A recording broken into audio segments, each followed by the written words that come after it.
ক্ষমা কৰিব মাতৃ, পূৰ্বেও কৈছো এতিয়াও কও, নোৱাৰিম মই তোমাৰ আদেশ পালিব। ইমান অকৃতজ্ঞ নহবি ৰাৱণ। মাতৃ, মই অকৃতজ্ঞ নহয় মাতৃ।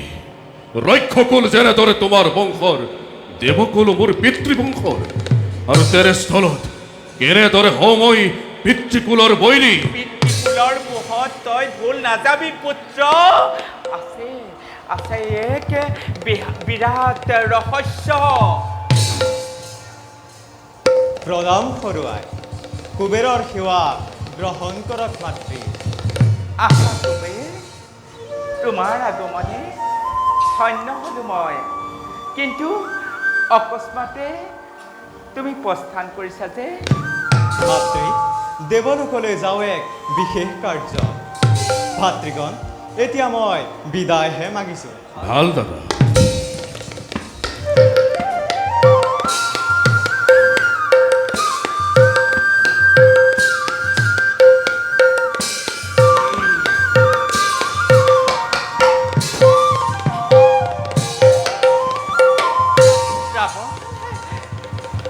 ৰাৱণ, ৰাৱণ মাতৃ, দেখিলানে?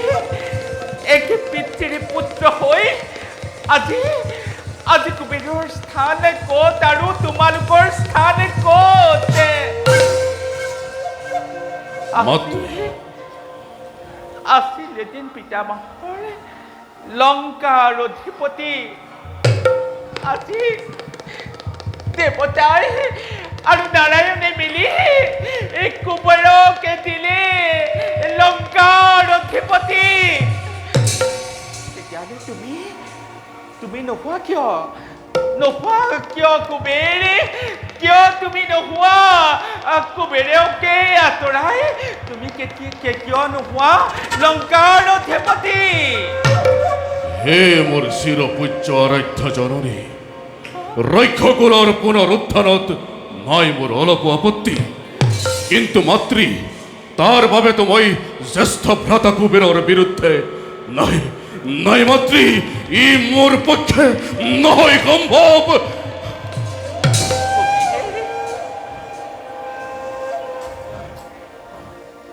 তই কি কৈছ কুবেৰ? তই পাৰিব লাগিব মাতৃ, তই পাৰিব লাগিব। তই লংকাৰ বিজয় পতাকা উৰুৱাব লাগিব।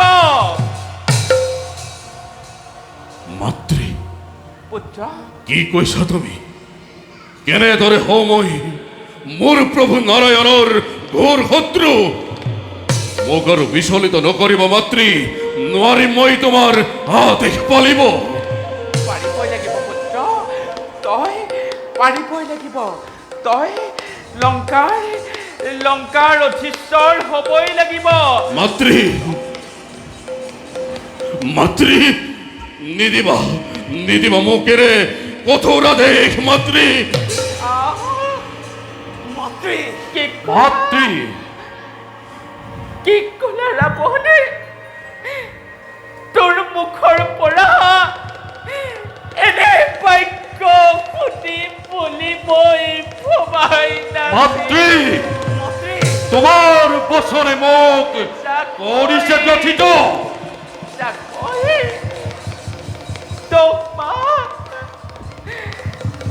তিনি গৰ্ভত ৰাখি নিজৰ বৈশ্যৰ প্ৰাণ কৰি ডাঙৰ দীঘল কৰিছিলো। সেই পুত্ৰই আজি মোৰ আশাতে ভৰিৰে মোহাৰি মাতৃ, মাতৃ,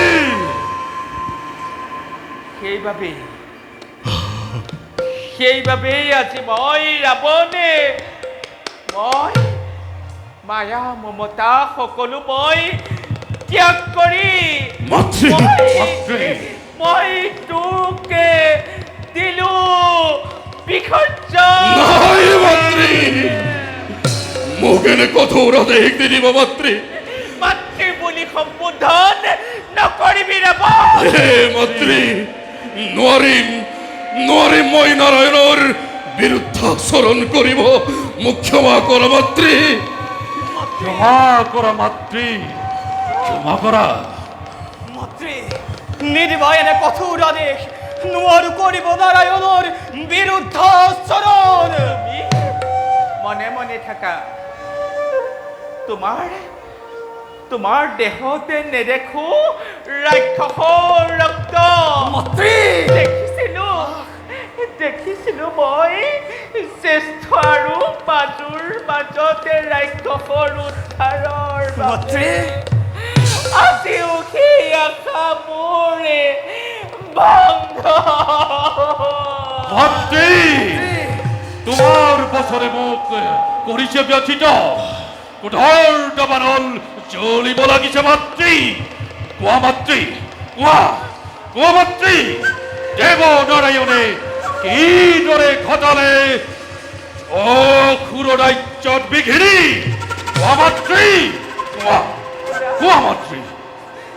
শুনা ৰাক্ষসৰ দুৰ্ভাগ্যৰ কথা, শুনা তোমালোকে ভালদৰে। দেৱতাই ৰাক্ষসক কৰে দুষ্ট জ্ঞানে, আৰু দেৱ নাৰায়ণো নহয় ব্যতিক্ৰমে। দেৱ নাৰায়ণে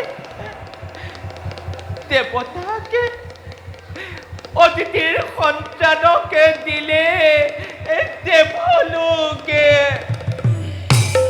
আৰু অতিথিৰ সন্তানক হিৰণ্যাক্ষ আৰু হিৰণ্যকশিপুৰকে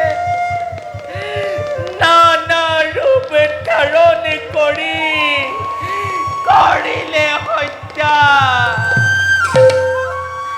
আৰু তোমালোকৰ মাতামহ মালিকো কৰিলে হত্যা নাৰায়ণে। হে মাতৃ, নুশুনাবাৰো ৰাক্ষসৰ দুৰ্ভাগ্যৰ কাহিনী।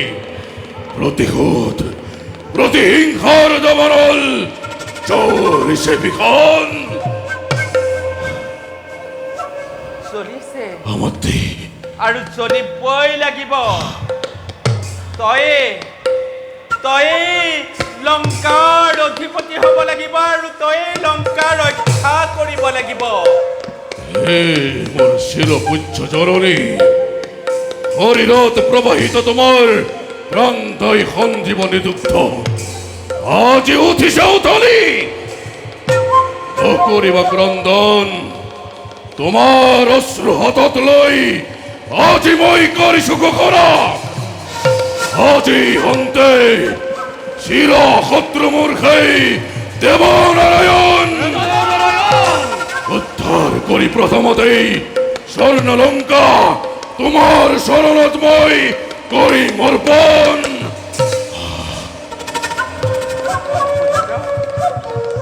দেৱতাক পৰাস্ত কৰা ইমান সহজ নহয়। কোন পুত্ৰ প্ৰথমে ব্ৰহ্মাক তপস্যা কৰি যোগ সাধনাৰে লতই মনোনীত বৰ, আৰু তাৰ পাছত দেৱ ত্ৰিপুৰাৰীক সন্তুষ্ট কৰি তহঁতে দেৱতাৰ পৰাস্তৰ বাবে কৰোৱাৰ অপেক্ষা। মাতৃ, কৰোৱাৰ অপেক্ষা। এই দেবেন্দ্ৰ ইন্দ্ৰ সংকহিয়নী অম্ৰাদিৰ গৰাকিনী কৰিম তোমাক। স্বৰ্গৰ সুখত বৈভৱ দিন পাৰ কৰিব মাতৃ।